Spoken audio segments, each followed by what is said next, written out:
नमस्कार प्रिय साथियों, वादे के मुताबिक हम हाजिर हैं कुछ सच्ची और अच्छी खबरों के साथ।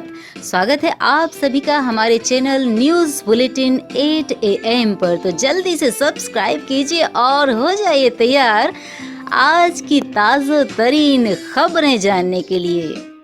देश में कोरोना के मामले 13 लाख के पार, बेहद बुरी खबर है। देश में कोरोना मरीजों का आंकड़ा शुक्रवार को 13 लाख के पार हो गया है। इस बार 1 लाख मरीज होने में केवल 2 दिन लगे। इसके पहले 3 बार लगातार 3 दिन में 1 लाख नए केस बढ़े थे। देश में अब बचकर 10 लाख की आबादी में 11,178 लोगों की जांच हो रही और इनमें 947 लोग कोरोना पॉजिटिव पाए जा रहे। इतनी ही आबादी में 22 लोगों की मौत हो रही है। भारत में टेस्टिंग दर सबसे कम आबादी के लिहाज से संक्रमण का स्तर भारत में कम है, लेकिन यहाँ बचकर 10 लाख की आबादी में टेस्टिंग की दर भी बहुत कम है। सबसे ज्यादा संक्रमित 10 देशों में होने वाली टेस्टिंग की तुलना यदि भारत से की जाए तो मेक्सिको के बाद भारत ही दूसरा देश है जहां सबसे कम लोगों की जांच हो रही है। इस मामले में इंग्लैंड पहले नंबर पर है, जहां बचकर 10 लाख की आबादी में 1.93 लाख लोगों की जांच हो रही है। रूस में इतनी ही आबादी में 1.69 लाख और अमेरिका में 1.43 लाख लोगों की जांच हो रही है। भारत में बचकर 10 लाख की आबादी में 10,000 लोगों की जांच हो रही है। मेक्सिको में यह संख्या 6,195 है। अब हर दिन करीब 50,000 नए केस बढ़ रहे देश में 23 जनवरी को कोरोना का पहला मामला सामने आया था। इसके 110 दिन बाद यानी 10 मई को यह संख्या बढ़कर 1 लाख हुई। फिर संक्रमण की रफ्तार में इतनी तेजी आई कि महज 15 दिनों में ही आंकड़ा 2 लाख के पार हो गया। इसके बाद संक्रमितों की संख्या 2 से बढ़कर 3 लाख होने में महज 10 दिन लगे। 3 से 4 लाख मामले होने में 8 दिन और 4 से 5 लाख मामले होने में केवल 6 दिन लगे। केस बढ़ने की यह रफ्तार लगातार तेज हो रही है। भारत दुनिया का 7वां देश है जहां संक्रमण के चलते सबसे ज्यादा जानें गई हैं। यहां बचकर 10 लाख लोगों में 22 मरीजों की मौत हो रही है। देश में अब तक 30,941 लोग जान गंवा चुके हैं। देश में मृत्यु दर 2.38% है। कलेक्टर ने पटवारी सचिव को लगाई फटकार। सामुदायिक स्वास्थ्य केंद्र, तहसील कार्यालय, राशन दुकान, नवीन अस्पताल भवन का किया निरीक्षण। मालथौन सागर कलेक्टर ने मालथौन दौरे पर पटवारी और सचिव को जमकर फटकार लगाई। बोले, चुल्लू भर पानी में डूब मरो, ये शर्म नहीं आती। शुक्रवार को सागर कलेक्टर मालथौन तहसील के दौरे पर अटाकर नीलगढ़ ग्राम पंचायत के गांव चनारी में पर्यावरण स्वीकृति हेतु लोक जन सुनवाई कार्यक्रम में पहुंचे थे। इस दौरान ग्राम के अनेक लोगों की शिकायत दर्ज कराई, जिनके परिवार के लोगों के सदस्यों की फौत हो जाने के बाद फौती दर्ज नहीं हुई। फौत हुए करीब 20 वर्ष हो चुके। यह जानकर उन्हें आश्चर्य हुआ और आवास हितग्राहियों की राशि व अन्य शिकायतों पर उन्होंने मौके पर हल्का पटवारी और पंचायत सचिव को जमकर फटकार लगाई। यहाँ तक कि बोले कि चुल्लू भर पानी में डूब मरो। कलेक्टर दीपक सिंह ने तहसीलदार को निर्देश दिए और मौके पर ही फौती दर्ज करवाई। फीवर क्लिनिक का किया निरीक्षण।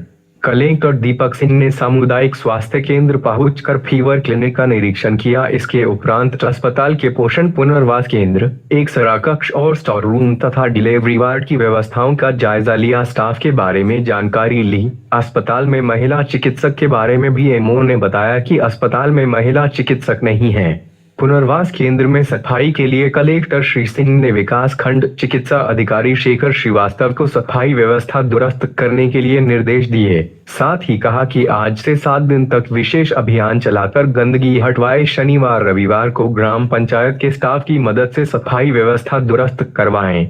आगे से नियम बनाए। पेयजल, शौचालय और सफाई ग्राम पंचायत से करवाए। सड़क बनवाने के दिए निर्देश।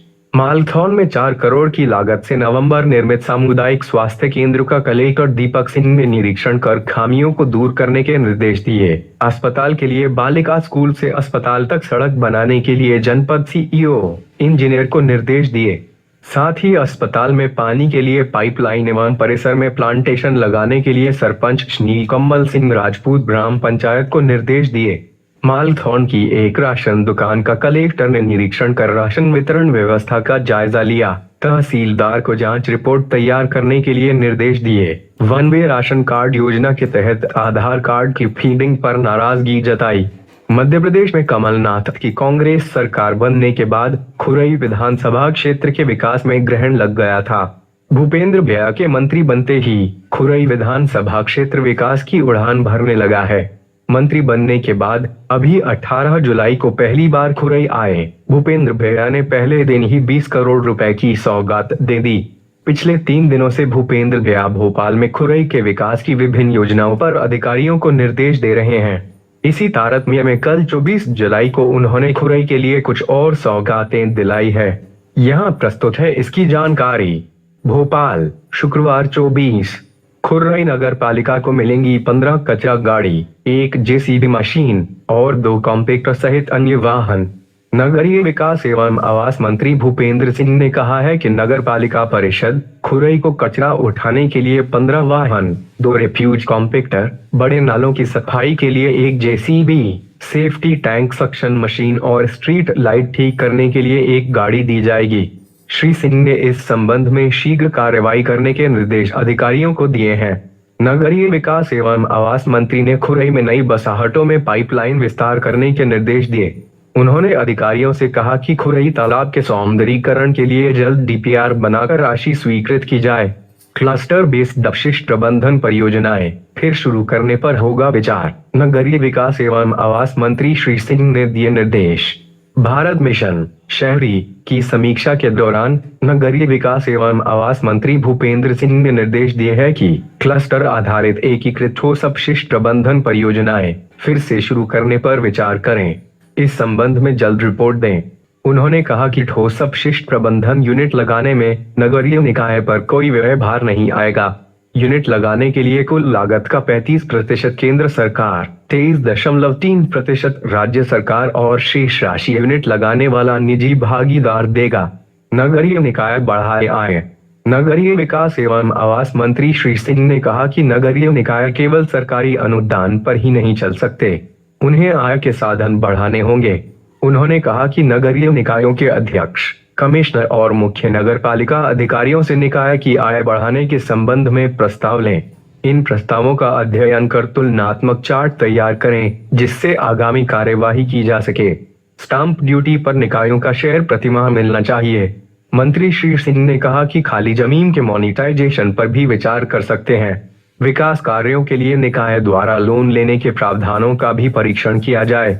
मंत्री श्री सिंह ने स्वच्छता मिशन की समीक्षा के दौरान राज्य और केंद्र सरकार द्वारा आवंटित राशि की जानकारी ली। उन्होंने कहा कि शेष राशि प्राप्त करने के लिए तत्काल प्रस्ताव तैयार करें।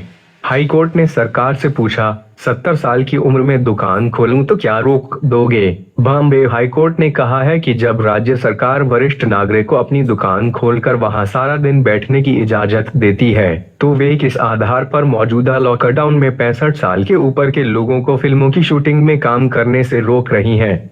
अच्छी सेहत के बावजूद 65 साल के ऊपर के लोगों को कार्य करने से रोकने सरकार का निर्णय भेदभावपूर्ण प्रतीत होता है। राज्य सरकार ने किस आधार पर यह निर्णय किया है वे हमें इसकी जानकारी हलफनामे में दे। न्यायमूर्ति एसजे का थावाला की खंडपीठ ने कहा कि सरकार ने 65 से ऊपर के लोगों को कार्य से रोकने के लिए किस आंकड़े को आधार बनाया है। यदि ऐसा है तो इसका ब्यौरा भी हलफनामे में दिया जाए। क्या सरकार ने सभी पेशे से जुड़े 65 साल के लोगों को कार्य से रोका है? सरकार ने अपना यह निर्णय किन किन क्षेत्रों में लागू किया है? कमलनाथ ने मोदी को चिट्ठी लिखी, कहा देश की प्रजातांत्रिक व्यवस्था में एक भूचाल आया हुआ है। पूर्व मुख्यमंत्री कमलनाथ ने पीएम नरेंद्र मोदी को चिट्ठी लिखी है। इसमें उन्होंने कहा है कि कांग्रेस के विधायकों को प्रलोभन देकर भाजपा में शामिल कराया जा रहा है। ये अनैतिक कृत्य है। उन्होंने लिखा है कि मप्र की सरकार गिराना प्रजातांत्रिक इतिहास के सबसे घृणित कृत्यों में से एक है।